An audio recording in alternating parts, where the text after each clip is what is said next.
ಚನ್ನಪಟ್ಟಣ ಉಪಚುನಾವಣಾ ರಣಾಂಗಣ. ಚನ್ನಪಟ್ಟಣ ಉಪಚುನಾವಣೆಯು ಇನ್ನೇನು ಕೆಲವೇ ದಿನಗಳಲ್ಲಿ ಘೋಷಣೆಯಾಗಲಿದೆ. ಈ ಉಪಚುನಾವಣೆ ನಿಖಿಲ್ ಕುಮಾರಸ್ವಾಮಿ ಭವಿಷ್ಯ ಮತ್ತು ಕಾಂಗ್ರೆಸ್ನ ಪ್ರತಿಷ್ಠೆ, ಹಾಗೆಯೇ ಸಿಪಿ ಯೋಗೇಶ್ವರ್ ಅವರ ಅಸ್ತಿತ್ವದ ಪ್ರಶ್ನೆಯೂ ಆಗಿದೆ ಎನ್ನುವುದರಲ್ಲಿ ಎರಡು ಮಾತಿಲ್ಲ. ಹೌದು ಸ್ನೇಹಿತರೆ, ಕೇಂದ್ರ ಸಚಿವ ಎಚ್ ಡಿ ಕುಮಾರಸ್ವಾಮಿ ಅವರಿಂದ ತೆರವಾಗಿರುವ ಚನ್ನಪಟ್ಟಣ ವಿಧಾನಸಭಾ ಕ್ಷೇತ್ರದ ಉಪಚುನಾವಣೆ ಎಲ್ಲರ ಕೇಂದ್ರ ಬಿಂದುವಾಗಿದ್ದು, ಈ ಉಪಚುನಾವಣೆಯ ಟಿಕೆಟ್ಗಾಗಿ ಬಿಜೆಪಿಯಲ್ಲಿ ಸಿಪಿ ಯೋಗೇಶ್ವರ್ ಪ್ರಬಲ ಆಕಾಂಕ್ಷಿಯಾದರೆ ಅತ್ತ ಹೇಗಾದರೂ ಮಾಡಿ ಗೆದ್ದ ಕ್ಷೇತ್ರವನ್ನು ಉಳಿಸಿಕೊಳ್ಳಲೇಬೇಕು ಎಂದು ಜೆಡಿಎಸ್ ಪಣ ತೊಟ್ಟಿದೆ. ಹಾಗಾಗಿ ಎಚ್ ಡಿ ಕುಮಾರಸ್ವಾಮಿ ತಾನು ಗೆದ್ದಿರುವ ಸ್ಥಾನವನ್ನು ಯಾವುದೇ ಕಾರಣಕ್ಕೂ ಸಿಪಿ ಯೋಗೇಶ್ವರ್ಗೆ ಟಿಕೆಟ್ ಬಿಟ್ಟುಕೊಡದೆ ತಮ್ಮ ಪುತ್ರ ನಿಖಿಲ್ ಕುಮಾರಸ್ವಾಮಿಯನ್ನು ನಿಲ್ಲಿಸಿ ನಿಖಿಲ್ ರಾಜಕೀಯ ಭವಿಷ್ಯವನ್ನು ಭದ್ರಗೊಳಿಸಲು ಎಚ್ಡಿಕೆ ಲೆಕ್ಕಾಚಾರ ಹಾಕಿದ್ದರು. ಹಾಗಾಗಿ ರಾಜ್ಯದಲ್ಲಿ ನಡೆಯುವ 3 ಕ್ಷೇತ್ರಗಳ ಉಪಚುನಾವಣೆಯಲ್ಲಿ ಸಂಡೂರು ಮತ್ತು ಶಿಗ್ಗಾವಿ ಕ್ಷೇತ್ರಗಳಲ್ಲಿ ಬಿಜೆಪಿ ಪಕ್ಷದ ಅಭ್ಯರ್ಥಿ ಕಣಕ್ಕಿಳಿಯುವ ಹಿನ್ನೆಲೆಯಲ್ಲಿ ಚನ್ನಪಟ್ಟಣ ಕ್ಷೇತ್ರವನ್ನು ಜೆಡಿಎಸ್ಗೆ ಬಿಟ್ಟುಕೊಡುವ ಬಗ್ಗೆ ಬಿಜೆಪಿ ಹೈಕಮಾಂಡ್ಗೆ ಕುಮಾರಸ್ವಾಮಿ ಮಾಡಿದ ಮನವರಿಕೆ ಫಲಿಸಿದ್ದು, ಬಿಜೆಪಿ ಜೆಡಿಎಸ್ ಮೈತ್ರಿ ಅಭ್ಯರ್ಥಿಯಾಗಿ ನಿಖಿಲ್ ಕುಮಾರಸ್ವಾಮಿಯೇ ಫೈನಲ್ ಆಗಿದ್ದಾರೆ ಎನ್ನುತ್ತಿವೆ ಮೂಲಗಳು. ಇದಕ್ಕೆ ಪೂರಕವೆನ್ನುವಂತೆ ಇತ್ತೀಚೆಗಷ್ಟೇ ಎಚ್ ಡಿ ಕುಮಾರಸ್ವಾಮಿ ಅವರ ಮೇಲೆ ವಿಜಯ್ ತಾತ ಎಂಬುವರು ನೀಡಿದ ದೂರಿನಲ್ಲಿ ನಿಖಿಲ್ ಕುಮಾರಸ್ವಾಮಿಗೆ ಟಿಕೆಟ್ ಫೈನಲ್ ಆಗಿರುವ ಕಾರಣ ಉಪಚುನಾವಣೆಗಾಗಿ 50 ಕೋಟಿ ನೀಡುವಂತೆ ಬೆದರಿಕೆ ಹಾಕಿದ್ದಾರೆ ಎನ್ನುವಂತಹ ಗಂಭೀರ ಆರೋಪ ಮಾಡಿದ್ದಾರೆ.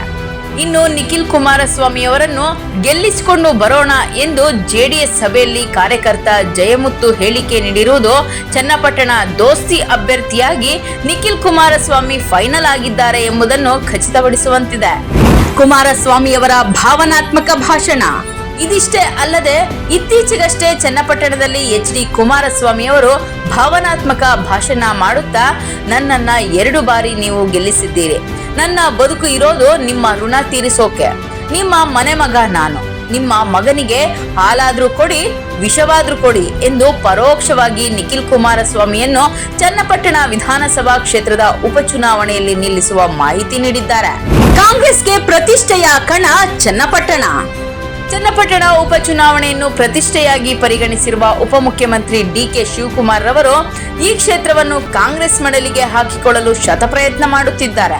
ಅಭಿವೃದ್ಧಿ ಕೆಲಸಗಳ ಮೂಲಕ ಕ್ಷೇತ್ರದ ಜನರ ಓಲೈಕೆಗೆ ಮುಂದಾಗಿ ಕ್ಷೇತ್ರಕ್ಕೆ ಭರ್ಜರಿ ಅನುದಾನ ನೀಡಿ ಚನ್ನಪಟ್ಟಣವನ್ನು ಚಿನ್ನದ ಪಟ್ಟಣ ಮಾಡುತ್ತೇವೆ ಎಂದು ಘೋಷಣೆ ಮಾಡಿದ್ದಾರೆ. ಇದಿಷ್ಟೇ ಅಲ್ಲದೆ ಸಾಲು ಸಾಲು ದೇವಾಲಯಗಳ ಭೇಟಿ, ಉದ್ಯೋಗ ಮೇಳ, ಮನೆ ಬಾಗಿಲಿಗೆ ಸರ್ಕಾರ ಕಾರ್ಯಕ್ರಮ, ಹೀಗೆ ಸಾಲು ಸಾಲು ಕಾರ್ಯಕ್ರಮಗಳನ್ನು ಆಯೋಜನೆ ಮಾಡಿ ಚನ್ನಪಟ್ಟಣದಲ್ಲಿ ತಾಲೂಕಿನಲ್ಲಿ ಪ್ರಗತಿ ಪರ್ವ ಆರಂಭವಾಗಿದೆ ಎನ್ನುತ್ತಾ ಹಲವಾರು ಅಭಿವೃದ್ಧಿ ಕಾರ್ಯಗಳಿಗೆ ಚಾಲನೆ ನೀಡುತ್ತಿದ್ದಾರೆ.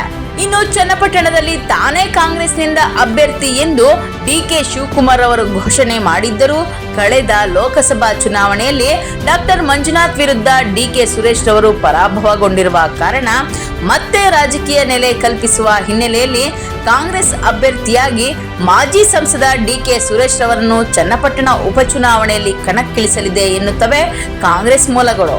ಅಸ್ತಿತ್ವ ಉಳಿಸಿಕೊಳ್ತಾರಾ ಸಿಪಿ ಯೋಗೇಶ್ವರ್? ಇನ್ನು ಈ ಕ್ಷೇತ್ರದ ಹಳೆ ಹುಲಿಯಾಗಿರುವ ಮಾಜಿ ಶಾಸಕ ಸಿಪಿ ಯೋಗೇಶ್ವರ್ ಅವರು ಉಪಚುನಾವಣೆಯಲ್ಲಿ 100ಕ್ಕೆ 100 ಭಾಗ ನನಗೆ ಟಿಕೆಟ್ ಸಿಗಲಿದೆ ಎನ್ನುತ್ತಾ ತಾವೇ ಟಿಕೆಟ್ ಪಡೆದು ಸ್ಪರ್ಧಿಸಲು ಶತಪ್ರಯತ್ನ ನಡೆಸುತ್ತಿದ್ದಾರೆ. ಈ ಉಪಚುನಾವಣೆ ಸಿಪಿ ಯೋಗೇಶ್ವರ್ ಅವರ ರಾಜಕೀಯ ಅಸ್ತಿತ್ವದ ಪ್ರಶ್ನೆಯಾಗಿದ್ದು, ಜೆಡಿಎಸ್ನಿಂದ ನಿಖಿಲ್ ಕುಮಾರಸ್ವಾಮಿಯನ್ನು ಕಣಕ್ಕಿಳಿಸಿದ್ದೇ ಆದರೆ ಡಿಕೆ ಶಿವಕುಮಾರ್ ಜೊತೆಗಿನ ಮುನಿಸಿನಿಂದ ಸಿಪಿ ಯೋಗೇಶ್ವರ್ ಕಾಂಗ್ರೆಸ್ ಸೇರ್ಪಡೆ ಎನ್ನುವುದು ಕನಸಿನ ಮಾತು. ಇನ್ನು ಇದುವರೆಗಿನ ಪ್ರತಿ ಚುನಾವಣೆಯಲ್ಲಿ ಪಡೆಯುತ್ತಿದ್ದ ಸುಮಾರು 80,000 ಮತಗಳು ಅನಾಯಾಸವಾಗಿ ತನಗೇ ದಕ್ಕುವ ಮತ್ತು ಈ ಚುನಾವಣೆಗೆ ಸ್ಪರ್ಧಿಸದಿದ್ದರೆ ಆ ಮತಗಳನ್ನು ಕಳೆದುಕೊಳ್ಳುವ ಭಯದ ಹಿನ್ನೆಲೆಯಲ್ಲಿ ಸಿಪಿ ಯೋಗೇಶ್ವರ್ ಪಕ್ಷೇತರವಾಗಿ ಅಥವಾ ಬಿಎಸ್ಪಿ ಪಕ್ಷದಿಂದ ಕಣಕ್ಕಿಳಿಯುತ್ತಾರೆ ಎನ್ನುತ್ತವೆ ಮೂಲಗಳು. ಹಾಗಾಗಿ ಚನ್ನಪಟ್ಟಣ ಉಪಚುನಾವಣೆ ತ್ರಿಕೋನ ಸ್ಪರ್ಧೆಗೆ ದಾರಿಯಾಗುವ ಸಾಧ್ಯತೆ ಇದೆ. ಕಾದು ನೋಡಬೇಕು. ಮೈತ್ರಿ ಪಕ್ಷದಲ್ಲಿ ಇನ್ನು ಅವರಿಬ್ಬರಲ್ಲಿ ಜೆಡಿಎಸ್ನವ್ರು ಆಗ್ತಾರೆ, ಬಿ ಜೆ ಪಿನವ್ರು ಆಗ್ತಾರೆ, ಯಾರು ಅಂತ ಇನ್ನೂ ಅದು ಕನ್ಫರ್ಮ್ ಇಲ್ಲ. ಅದನ್ನು ಡಿ ಕೆ ಸಾಹೇಬರು ನೋಡ್ತಿದ್ದಾರೆ, ಕಾದು ಹೊಡಿಗೆ ನೋಡ್ತಿದ್ದಾರೆ. ಅವ್ರೇನು ಮಾಡ್ತಾರೆ ಅಂತ ಇನ್ನೂ ಗೊತ್ತಿಲ್ಲ. ಎರಡು ಇನ್ನೂ ಡೌಟಲ್ಲಿದೆ. ಮುಂದಿನ ದಿನಗಳಲ್ಲಿ ಈ ದಸರಾ ಕಳೆದ ಮೇಲೆ ಏನಾಗ್ತದೆ ಕಾದು ನೋಡಬೇಕು. ಅಭ್ಯರ್ಥಿ ಯಾರಾದರೂ ಆಗಿರಲಿ, ಆದ್ರೆ ಚನ್ನಪಟ್ಟಣ ಅಭಿವೃದ್ಧಿ ಆಗಲಿ ಅನ್ನೋದೇ ನಮ್ಮ ಆಶಯ. ಚನ್ನಪಟ್ಟಣದಲ್ಲಿ ತ್ರಿಕೋನ ಸ್ಪರ್ಧೆ ಸಾಧ್ಯತೆ. ಈ ಎಲ್ಲ ಹಿನ್ನೆಲೆಯಲ್ಲಿ ಚನ್ನಪಟ್ಟಣ ವಿಧಾನಸಭಾ ಕ್ಷೇತ್ರದ ಉಪಚುನಾವಣೆ ಸಾಕಷ್ಟು ಕುತೂಹಲವನ್ನು ಸೃಷ್ಟಿಸಿದ್ದು, ಒಟ್ಟಾರೆ ಉಪಮುಖ್ಯಮಂತ್ರಿ ಡಿಕೆ ಶಿವಕುಮಾರ್ ಮತ್ತು ಕೇಂದ್ರ ಸಚಿವ ಎಚ್.ಡಿ. ಕುಮಾರಸ್ವಾಮಿ ಹಾಗೂ ಸಿಪಿ ಯೋಗೀಶ್ವರ್ ನಡುವಿನ ಜಿದ್ದಾಜಿದ್ದಿನ ತ್ರಿಕೋನ ಸ್ಪರ್ಧೆಯ ಪೈಪೋಟಿಯಲ್ಲಿ ಚನ್ನಪಟ್ಟಣ ವಿಧಾನಸಭಾ ಕ್ಷೇತ್ರ ಯಾರ ಮಡಿಲಿಗೆ ಸೇರಲಿದೆ ಎಂಬುದನ್ನು ಕಾದು ನೋಡಬೇಕಿದೆ. ನಿಮ್ಮ ಭಾನು ನ್ಯೂಸ್ ಚಾನೆಲ್ ಅನ್ನು ಪ್ರೋತ್ಸಾಹಿಸಲು ಸಬ್ಸ್ಕ್ರೈಬ್ ಮಾಡಿ, ಹಾಗೆ ಬೆಲ್ ಬಟನ್ ಒತ್ತಿ.